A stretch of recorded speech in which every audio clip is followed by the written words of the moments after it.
এটা তাদের মধ্যে নাই। কিন্তু কোনো গানের অনুষ্ঠানে যদি বাহির থেকে কোনো শিল্পী আসে, তাদেরকে কি করে, লক্ষ লক্ষ কোটি কোটি টাকা কি করে, পুরস্কৃত করে, তাদেরকে বাহবা দেয়। কিন্তু একটা ছেলে কোরআনে হাফেজ হয়ে বাইরের রাষ্ট্র থেকে পুরস্কার নিয়ে আসলেও কি করে না, সরকারি ভাবে তাকে এরকম ভাবে কোনো সম্মান দেখায় না, কোনো পুরস্কারও দেয় না তাদের। এই জন্য আমরা এখানে যারা আসি,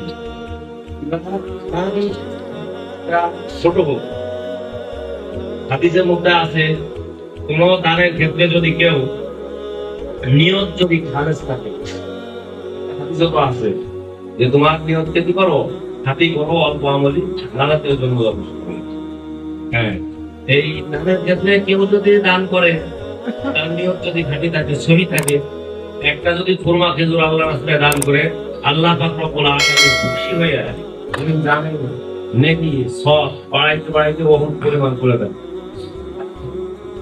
আল্লাহ রাসূল সাল্লাল্লাহু আলাইহি ওয়াসাল্লামের তৎকালীন যুগে বহুত পাহাড় সবচেয়ে বড় ছিল।